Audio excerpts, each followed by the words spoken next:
Félicitations pour votre excellent film Global Gâchis que le Festival du film vert a décidé de projeter dans 11 villes de Suisse et de France et qui est nominé pour le prix Tournesol du documentaire vert. Alors une première question, ce gaspillage est terrifiant et nous sommes tous responsables. Avez-vous l'impression qu'une prise de conscience est en train de s'opérer?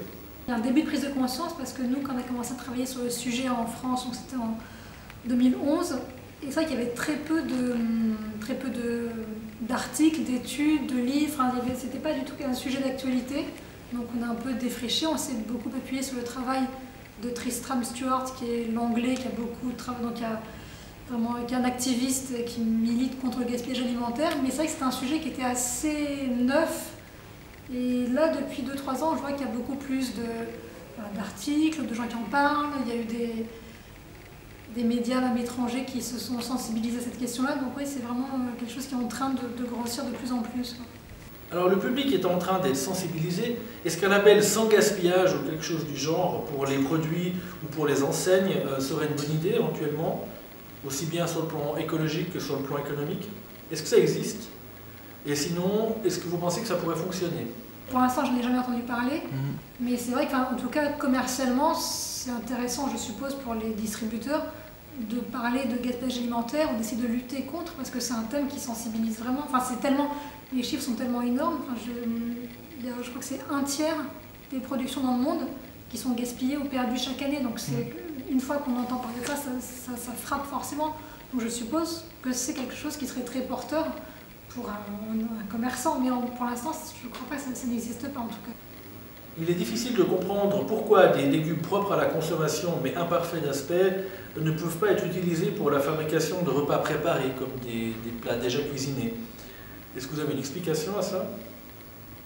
En fait, à grande échelle, ça n'existe pas vraiment, parce que moi je sais qu'en tout cas, la raison pour laquelle les légumes un peu biscornus ou hors normes sont souvent mis à l'écart et jetés, c'est aussi, mis à part leur aspect esthétique pur, c'est aussi pour des raisons de logistique et de pratique. C'est que souvent, quand on met des légumes dans une cagette, il y a des calibres, il y a des formes prémoulées. Donc voilà, c'est beaucoup pour des raisons aussi juste d'aspect pratique. Mais en revanche, je sais qu'il y a des structures ou des associations sensibilisées au gaspillage alimentaire qui récupèrent soit au niveau des supermarchés, soit même au niveau des marchés de gros. Enfin, je sais qu'à Paris, c'est Rungis, le plus gros marché.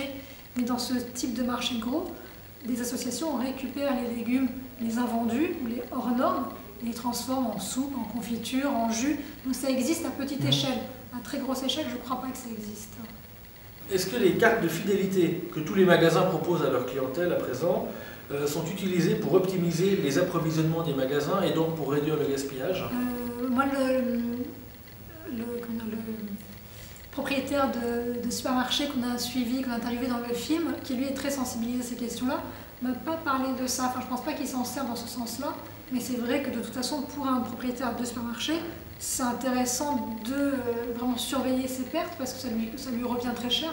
Puis il impacte le coût sur les prix auprès de ses consommateurs, mais vu qu'ils sont à une course au prix le plus bas, ça fait partie des postes qu'ils doivent gérer au mieux. Donc ça pourrait être un usage qui en effet, ce n'était pas le cas quand j'ai travaillé dessus, mais c'est vrai que ça peut être une manière de limiter le gaspillage.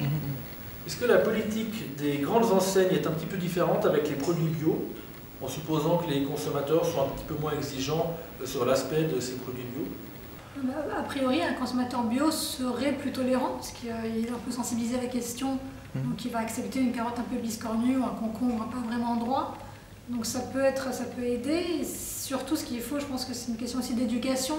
C'est à force d'entendre parler de ces questions-là et de lire ou d'entendre que l'aspect du légume n'a aucun impact sur le côté gustatif, parce que ça paraît évident, mais il faut juste se l'entendre dire plusieurs fois pour le comprendre, parce qu'on est tellement habitué aux carottes droites, aux tomates bien rondes, qu'on va directement vers les produits les plus beaux. Donc c'est une question d'éducation, mais c'est vrai aussi que les habitudes sont pas vraiment... C'est pas encore bien entré dans les habitudes, parce que toujours ce supermarché qu'on a tourné dans le nord de la France, donc en off, le propriétaire me racontait qu'il avait un jour mis un tas de carottes, qui étaient des carottes un peu imparfaites, avec un peu de sable, et à côté il y avait le tas de carottes plus industrielles et plus propres et toutes droites. Et c'est vrai qu'à la fin de la journée, il s'est retrouvé avec son tas de carottes un peu difformes sur les bras, parce que les gens allaient tous vers les autres carottes, même si gustativement n'étaient pas meilleures. On est habitué, on est attiré vers ce qui est le plus beau, donc il faut vraiment éduquer le consommateur à ça. En Suisse, la récupération du compost dans les villes est en place depuis de longues années, mais il semble que l'introduction d'une taxe au sac soit un facteur déterminant pour inciter à réduire le gaspillage et à trier les déchets.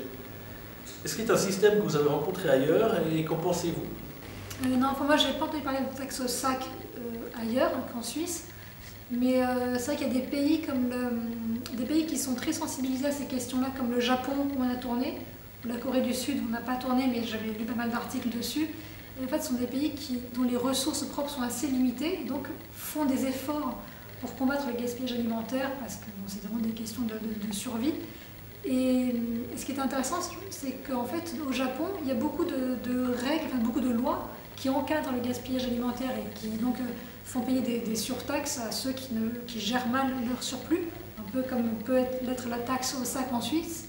Et a priori, on peut se dire que ça ne sert à rien d'être aussi coercitif, mais en fait, je me suis rendu compte dans l'enquête que c'est efficace. Et donc je pense que cette taxe du sac, qui peut-être un peu impopulaire au début, a des effets positifs à terme. Et au Japon, toutes les lois qui encadrent le gaspillage alimentaire ont des effets concrets et visibles au quotidien. Donc je pense que c'est une bonne chose. Merci. De rien.